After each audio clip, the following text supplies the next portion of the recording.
Hello guys, welcome to another video. दोस्तों, आज की जो स्टोरी है उसका जो टाइटल है वो है द वेल डिस्प्यूट।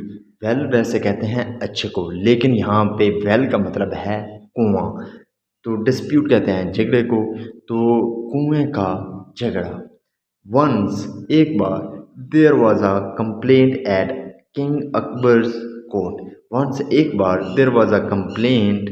एक कंप्लेन यानी कंप्लेन मतलब होता है शिकायत। तो एक शिकायत आई कहाँ पे? एट किंग अकबर्स कोर्ट, यानी कि जो बादशाह अकबर था उसके दरबार में एक दफ़ा एक शिकायत आई।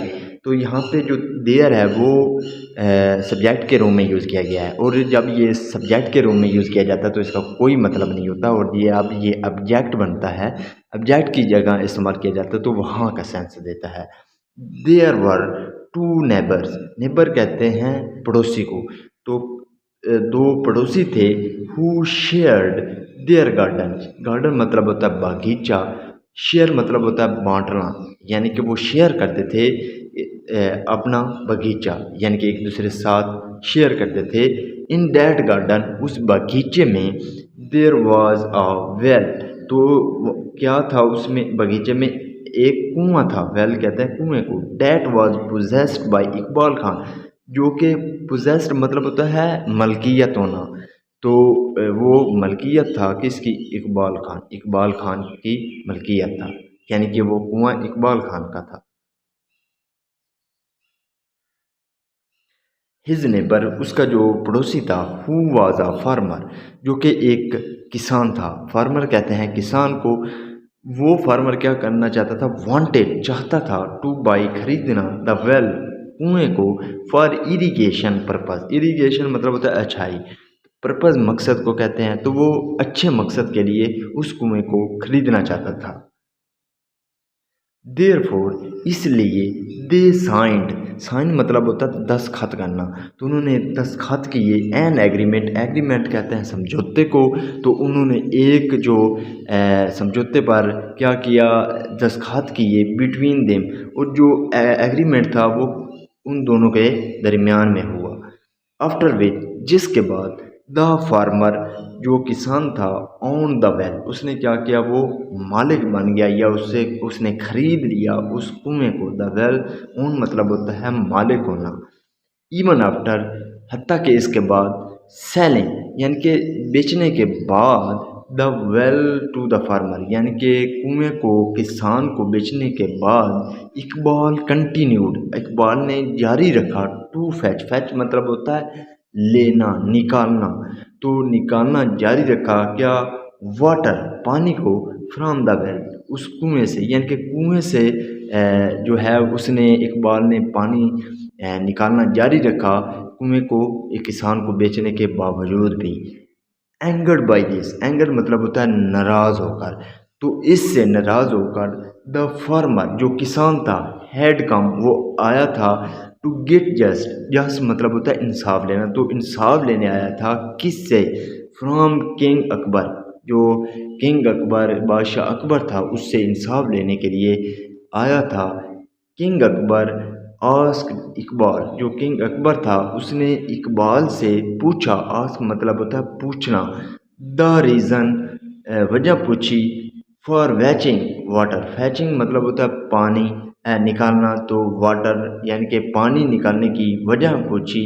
अब पानी कहाँ से निकाला? फ्राम द वैली, यानी कि कुएं से। कुएं से पानी निकालने की जो है वो वजह पूछी। Even after selling it to the farmer, even after यानी कि बाद किसके? सेलिंग यानी कि बेचने के बाद, इट टू द फार्मर यानी कि किसान को कुआं बेचने के बावजूद भी पानी निकालने की वजह पूछी। इकबाल रिप्लाइड, जो इकबाल था उसने क्या किया? उसने रिप्लाई जवाब दिया, डैट के, ही हैड सोल्ड, उसने बेचा था। यहाँ पे पास परफेक्ट टेंस यूज़ किया गया है कि उसने बेचा था ओनली द वेल, यानी कि ओनली कहते हैं सिर्फ। तो सिर्फ क्या? कुआं बेचा था। टू द फार्मर यानी कि किसान को सिर्फ उसने जो है वो कुआं बेचा था। बट नॉट द वाटर, लेकिन पानी नहीं। इनसाइड इट यानी कि जो उसके अंदर जो पानी है वो नहीं बेचा था। सिर्फ जो है कुआं बेचा था। किंग अकबर वांटेड, जो किंग अकबर था वो वांटेड चाहता था बिरबल बिरबल से who was present in the court. अब जो बिरबल था वो क्या था, हु वाज प्रेजेंट, जो हाजिर था, प्रेजेंट मतलब होता है हाजिर होना, जो हाजिर था इन द कोर्ट, कोर्ट कहते हैं दरबार, वो दरबार में हाजिर था। लिसनिंग टू द प्रॉब्लम, यानी कि सुन रहा था क्या, प्रॉब्लम, उस मसले को सुन रहा था। To solve the dispute, solve यानी कि हल करने के लिए, द डिस्प्यूट झगड़े को सोल्व करने के लिए, हल करने के लिए वो क्या प्रॉब्लम को सुन रहा था। बिरबल केम फॉरवर्ड, जो बिरबल था केम फॉरवर्ड मतलब होता है आगे बढ़ना, तो वो आगे बढ़ा। एंड गिव अ सोल्यूशन, और क्या दिया, एक सोल्यूशन कहते हैं हल को, तो उसने हल दिया। ही सेड, उसने कहा, Iqbal you you say that, तुम कहते हो कि यू हैव सोल्ड, कि तुमने बेचा है। यहाँ पे प्रेजेंट परफेक्ट टेंस का यूज़ किया गया है, हैव के साथ थर्ड फॉर्म यूज़ की गई है, सेल सोल्ड, तो तुमने बेचा है ओनली द वेल, यानी कि सिर्फ कुआं बेचा है, टू द फार्मर, किसान को।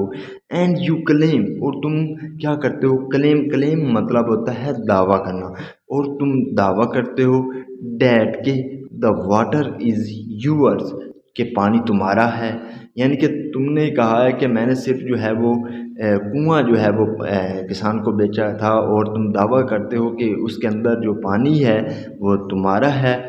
देन, फिर, how come you can keep, यानी कि how come you can keep मतलब होता है रखना, तो तुम कैसे रख सकते हो क्या, यूर वाटर, कि तुम अपना पानी कैसे रख सकते हो, इनसाइड, अंदर, another person is well, यानी कि दूसरे, यहाँ पे अपॉस्ट्रॉफी है जो कि का मतलब देता है, तो किसी शख्स के जो कुएं में आप पानी कैसे रख सकते हो, विद आउट, यानी कि बगैर, पेइंग रेंट मतलब होता है किराया, यानी कि पेइंग मतलब होता है अदा करना, यानी कि किसी इंसान के कुएं में आप उसकी इजाज़त के बगैर या रेंट किए किराया अदा किए बगैर कैसे पानी रख सकते हो।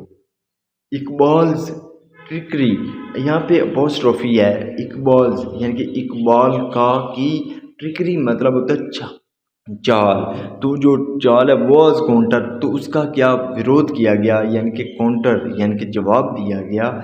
दस इन अ ट्रिकी वे, यानी कि उसी चाल से उसका क्या जवाब दिया गया।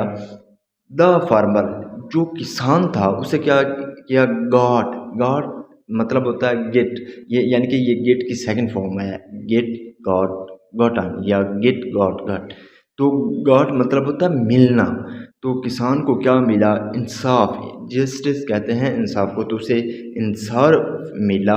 एंड बिरबल, और जो बिरबल है वॉज फेयरली, यानी कि अच्छे तरीके से क्या किया गया, रिवॉर्डेड, तो उसे इनाम दिया गया। रिवॉर्ड मतलब होता है इनाम देना या उसे सामान देना, तो उसे अच्छे तरीके से क्या इनाम दिया गया। This is the video guys, अगर आपको पसंद आई हो तो इस वीडियो को लाइक कर दें, इस चैनल को सब्सक्राइब कर दें, और मिलते हैं अगले वीडियो में। Till then take care, bye.